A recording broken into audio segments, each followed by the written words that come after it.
work through the challenges that life's brought them and try and overcome these and find out who they are and how they can live a better life.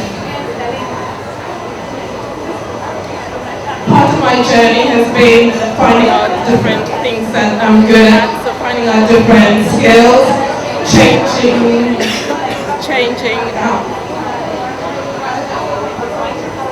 Many of us start in careers and start in things that we don't enjoy, and we find it hard to know what suits us. And sometimes it's about taking a leap, trying something new, getting training, getting qualifications, getting new experiences.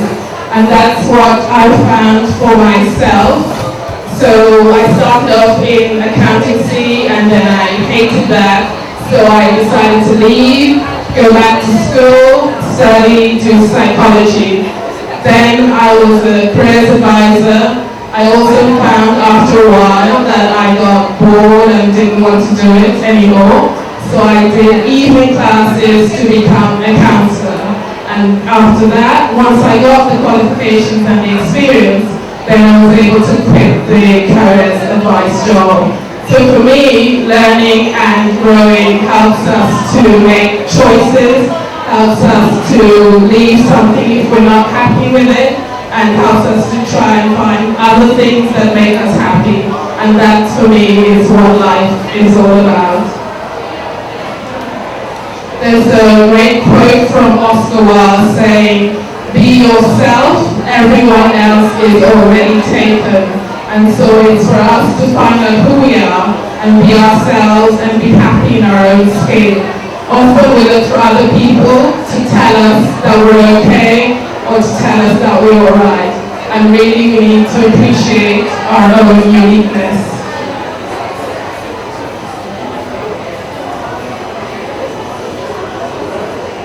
My counselling has also been very challenging for me. And it's helped me to, with myself and for my clients, to realize that self-awareness is the answer. And because of that, I started writing a book on knowing ourselves. And I was hesitating about actually publishing the book. And then my sister died suddenly, and that made me realize that life is short, we don't know how much time we have. And if we have ideas, it's for us to take a leap of faith and get it out there. So I was able to publish my book, which is somewhere. So that's on self-awareness. And I was here. I was.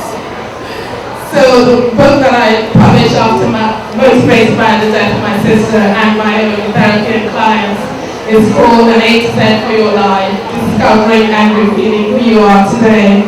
And it really is going through all the different things that you want to think about to have the life that you want. So your attitude to life, your behavior, how you look after your body, how you use time, the things you care about, your values.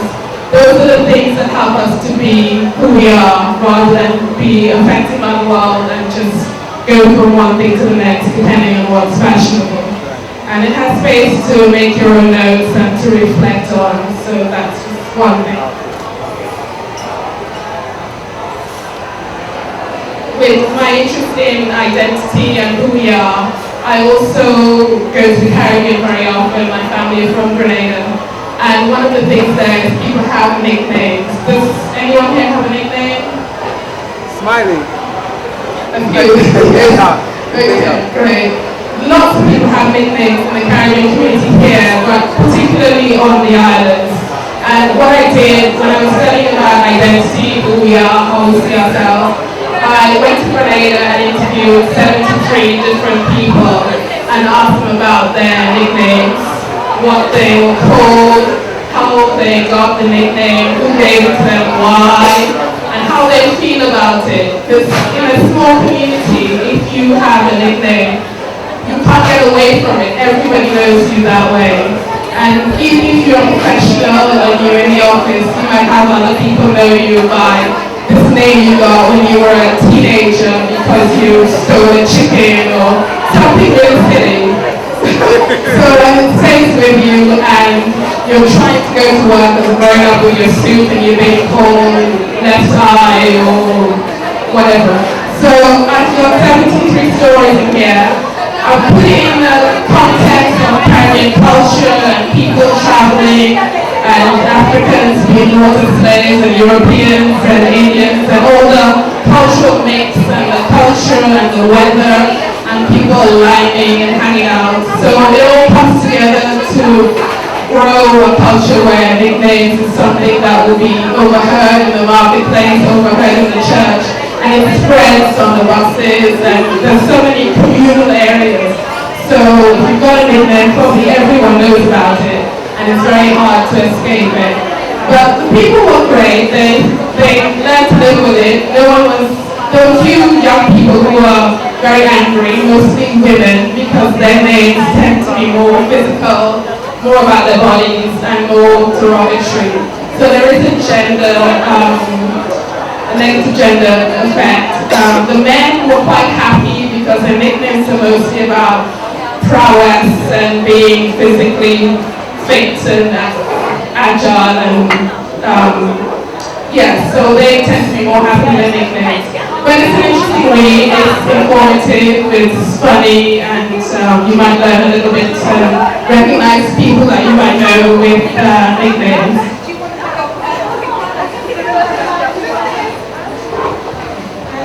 Finally,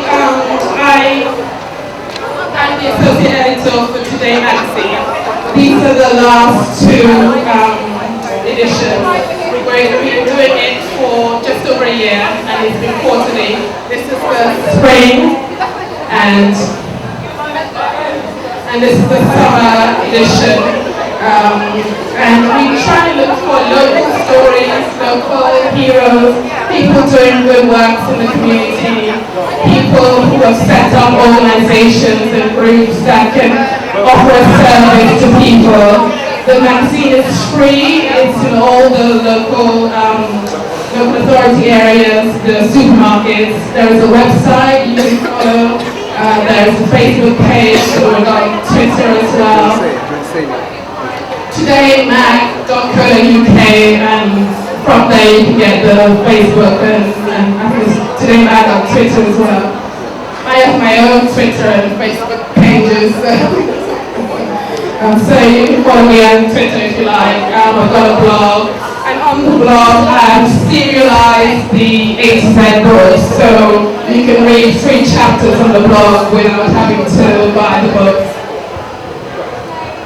I'm also about to launch Function Black Business as a network for people to meet together informally, maybe once every other month, to encourage, motivate and inspire each other to try and do good in each other's business. We can be each other's customers, we can be each other's motivators. So I've set up a LinkedIn group if you want to join that, or if you want to email me info@functionblackbusiness.co.uk, that would be fantastic. Just a few last leaving comments.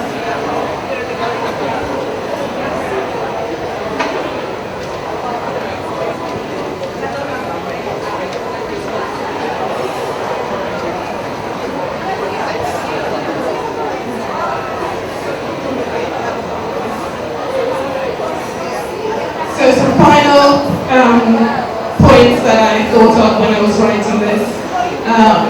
Find people you can learn from. Don't compare yourself to others. Find something you're passionate about. Set your own goals and values. Always give your best. Be open to change and new experiences. Set an example for others. Value your relationships because they are for a lifetime, and you need people you can trust and people you can love and be with. And look after your body, mind and soul. Thank you. Amen to that. Amen to that.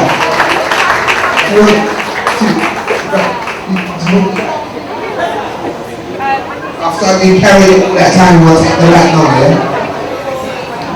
Round of applause for Shirley, please. Amazing.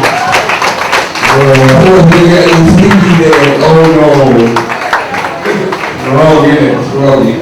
Amazing, it's really powerful information there. Thank you very much, Shirley, for sharing that with us. You rang?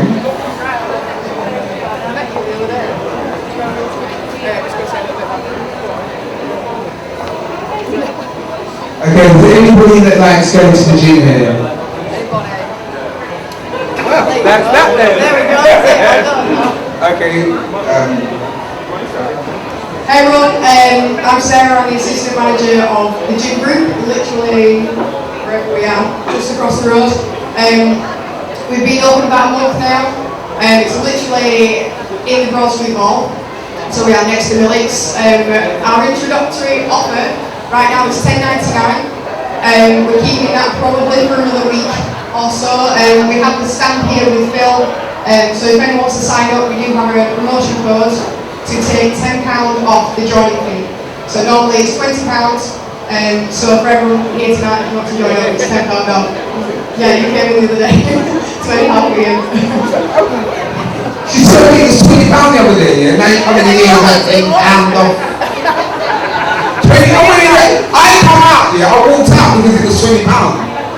But you coming in now, in front of all my people there, yeah, and told them that £10 off. But when I was in there, yeah, £20. And she's got a professional. I go, look at the other two man in the corner, he's £10. So they always want £20.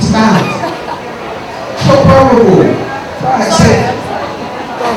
Yeah, so it's £10 tonight. So it's $10.99 plus a £10 joining fee. So if anyone does want to sign up, they can sign up with myself or Phil. We do have a laptop available. But this promotion code will probably last until tomorrow. So if you want to sign up anytime, kind of for the rest of the week. Yes, you are. So, also, sorry, one of our raffle prizes, if you do sign up, we have 2 free personal training sessions there as well. So if you so yeah, that's about it. Thank you guys. Yeah, thanks. Thank you very much, Sarah. Round of applause. I don't know why she got that, yeah. If you're truly, she tried to call me this way. That's alright. Anyway, the next song is Aisha. And she's going to do a little dance and a little poetry. Next up we have Angela Evans. She will be performing an Afro-Peruvian dance for us. Please check out her website, Angela Evans Productions, and she will be dancing for just over 5 minutes or so. I hope you enjoy.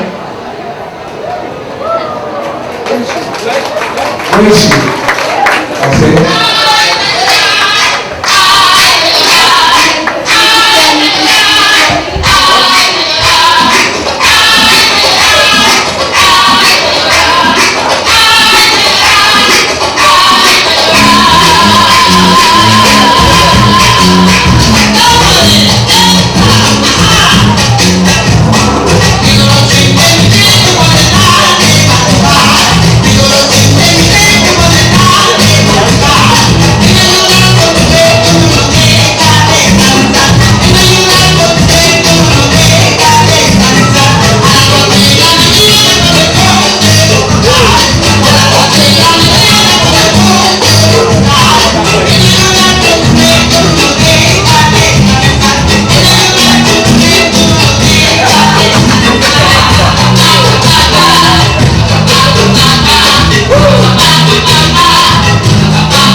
Did you see all the people there with their cameras out? They're all like filming that. That was dancing though. They were filming. You know when they get over there, they put that on. See how the phone. You're gonna show that later, innit? No, you don't hold your back. Alright, next song. Mr. Yomi Odeneye. No, sit down. Sit down. I've got this. I got it. Try it again. Yeah, you think it's funny? Yeah. Oh, please. So you got, hold on. Next up, Mr. Yomi Odeneye. See that? Articulate. Thank you. Did I say that right? Yeah, thank you. See? And he is a mentor and an entrepreneur.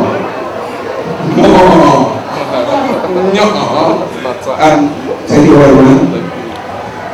Yes, thank you, Stephen. Thank you, Aisha. Management, all massive respect due to you. Okay, my name is Yomi.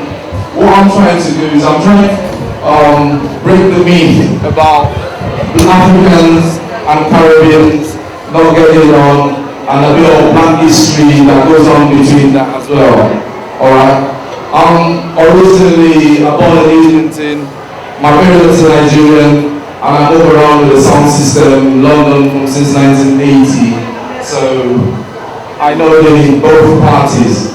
Okay, now my first thing about black history is black people generally, they've moved around worldwide from day dot. Most Nigerians don't come from Nigeria because the founding father of Nigeria is from Egypt.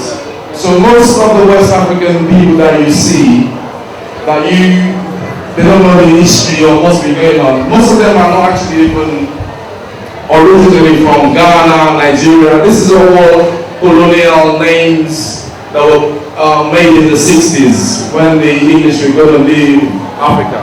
So Nigeria as a country was sold in 1956 by a company called Niger Company, today called Unilever. That was sold for £586,000 in the 56. Ghana, which used to be called the Gold Coast, people could go to the Gold Coast, and that was why everybody rushed down. Ghana used to borrow Europe money when Nkrumah was the president. Now, one of the things I like to let you know is most of the presidents in the West African region, like Nkrumah, like Kenyan, Jomo Kenyatta from Kenya, they all came from Manchester in the 50s to go and become leaders because they had a meeting in Manchester with the Pan-African Congress. So all the presidents that you've seen lately since the 60s in the African countries were also manufactured in the UK. I'll tell you that. And I've got the proofs, they're all there. Now, another thing I wanted to try and do is the link between the Egyptian up to the present day Africa. Alright? One of the things what we're trying to look into is the Melchizedek history going into Ethiopia, the son of Solomon and the lady Queen Sheba. Alright? Now, the Ark of Covenant has now been confirmed to be in Ethiopia, and how did he get there? Okay, the way he got there is when Solomon was in Jerusalem, they were going to take the ark of him. He got all the kings, all the firstborn to go with Melchizedek, the son that he had with Queen of Sheba, and they took the ark. And that was the formation of what you call the Knight Templar, or the Freemason, or the Lodge to most black people nowadays. So I've got the details there. Queen of Sheba, because when people followed Moses, they said you will never get to the promised land, but you will take people away from the bondage or slavery. Okay, he got as far as Egypt. That means he hasn't actually finished. I've now been able to follow the journey from Egypt to Nigeria. There's a man called Odeneye. Odeneye is the founding father of Nigeria. Nigeria happens to be the largest populated black people There is a bigger country like